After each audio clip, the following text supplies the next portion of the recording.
that song. Let me pause it. There you go. I totally got that. What are you not good at? Relationships. Why? I fail. I have no luck with relationships. You have no luck. No luck. Do you feel like it's them or is you? Oh, I know it's me. I'm not stupid. I 100% I know it's me. I mean, there's no doubt in my mind. I fuck up all the time, but I mean, I guess I'm smart for some things and dumb for the other things. Okay. What are you not proud of? Wow. I don't know. Maybe that I'm 41 years old.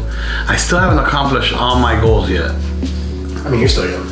I know I'm still young, but I wanted to do it a little bit younger. You know what I mean? Like I'm going for more goals, like more things in life. Like, you know, get shit under my bucket list. Like bang, check them off quick.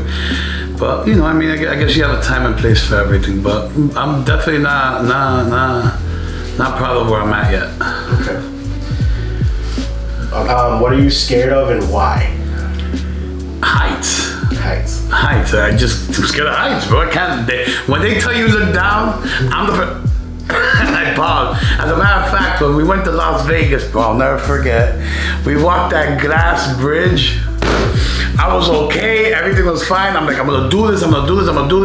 We're on the bus ride heading to the sky ride, right? And they're putting the video of how it was built, and then I'm listening because I want to educate myself on what the fuck I'm standing on. And one of the things is, one of the times it fell. Boom! All of a sudden, my head just went, I'm like, I don't want to do this. I don't want to do this. I think that the best thing we do is not right. And I'm here and we're in the line and everybody's looking at me like, I got this. I'm okay. I'm walking, bro, we're good. I'm like, all right, yeah, this is gonna be nothing. I'm seeing little kids do it. I'm like, yeah, they're fucking heroes, so am I. And when I put my foot in the glass, bro, my body went, and it wasn't like, I put it on the ledge that even if the ledge would have broke, I would have landed on the rocks. I would have been perfectly fine. A few cuts, little probably broken bones, but I've been okay. Yeah. Which once I passed that little spare section of rocks and all I see is the fucking canyon, I'm like, bro, stop me. I couldn't take it. Bro, they were holding on to me. I had 3 people holding on to me as I'm walking through the fucking ledge, shitting bricks, dude. What are you improving on? Myself, my mental health. I'm always improving on myself. I'm trying to figure something out more and more about me, try to understand why I have certain faults in certain areas in my life. How can I perfect them? How can I become a better person? Because there's a saying in Spanish, eres candil en la calle, oscuridad en la casa, where you're the shit on the street, but at home you're just nothing. You know what I'm saying? You know, you're a warrior with, you know, with your tools at home, but you don't use them. You know what I'm saying? So it's like you know, like I really fuck up there. So how did you start? I'll tell you this. Where I'm from is obviously, you know, I was raised in Miami. I was born in Jersey, raised in Miami. I was raised by my grandparents, and unfortunately, my mother wasn't stable enough mentally to raise me.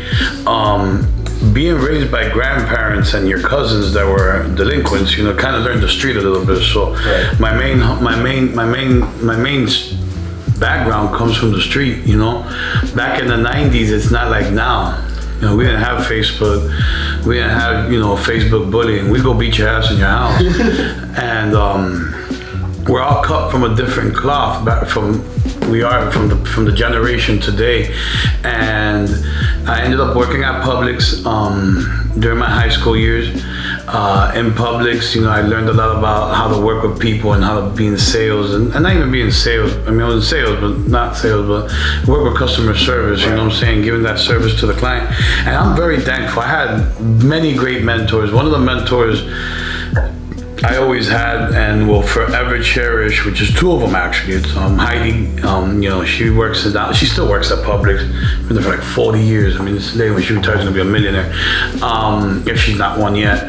And the other one was Robert Sands. That guy was drilling me, telling me, you gotta do this, you gotta do that. This is for your better, this and that. I had a kid at an early age. You know, I kind of fucked up, slipped, tripped and landed on some bitch's clit and knocked her up. And you know, I had my kid, and you know, that didn't work out, so that went to shit. Left the Publix, kind of, you know, Comcast, worked in Comcast for quite some time while I was learning the real estate industry, and then I took off in the real estate industry, and then the market fall, shit happens, adjustments had to be made, and I came back full-time 100% agent back in 2016, and here we are now, 7 years later, half my head missing and hair, but hey, it happens, Right. What are you doing now to achieve your goals? Well, I'm implementing different things. Like one of the things that I used to do that I had to stop doing was I used to smoke pot. I'm not gonna lie. I used to smoke pot every day. 3, 4, 5, 6, 7. I don't give. They blunts a day. I didn't care. And I dropped that over, let me see, I'm in 23. About 9 years ago, I stopped smoking pot, and I started using that energy, that time where my mind wasn't cloudy, to dedicate it to myself, to dedicate it to my business, to grow my business, to become the agent I am now. And then occasionally I'll smoke pot here and there, especially when I go to California. There's nothing else better to do but smoke weed out there and Vegas. But, being the fact that I'm perfecting every day my business and trying to recruit people to work for me to become another me in their own little world with their own little DNA and their own set of cards. That's something I'm perfecting. Another thing I'm perfecting is, like I said, my mental health. It's so important to have your mind mentally free, dealing with a lot of people. Everybody has demons in their closet, you know what I'm saying, and we deal with it. We don't show it on a day-to-day basis, so active, but it'll come out.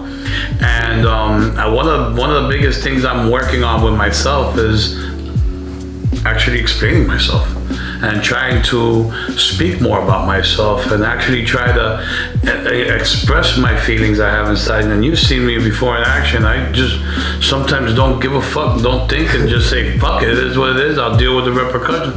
I've dealt with consequences so many times in my life from mistakes that it's like a bad habit that's hard to break. Yeah. And now at this age, okay, I need to break it, because bitch, I ain't getting any younger. The headaches ain't getting any lighter.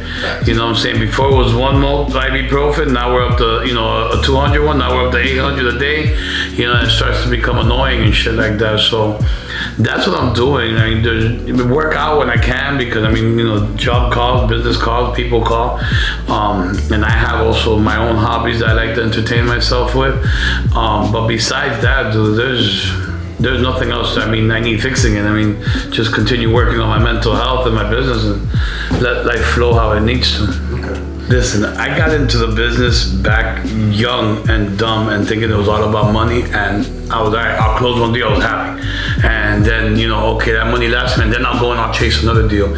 And that did not do anything. So for anybody out there that's trying to actually get in this business, it is so important for you to have a passion to deal with sales, to deal with the human being. Everybody is different.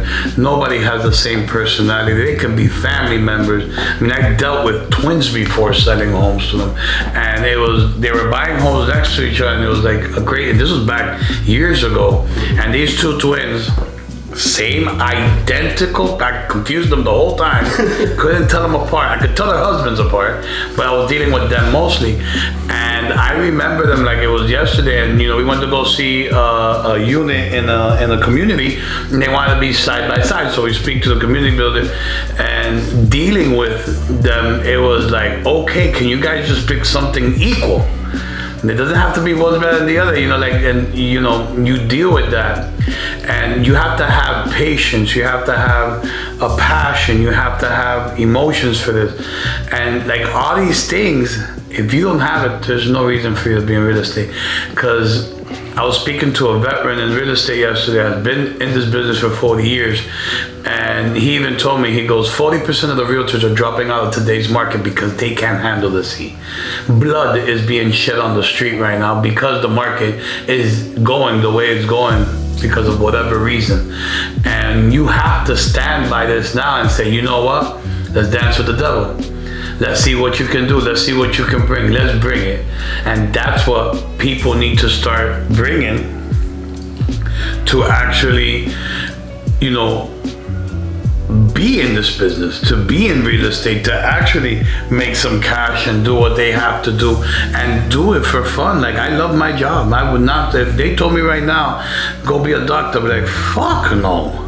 We'll pay you the same amount. Is that every year I make more? So No. we have no salary cap.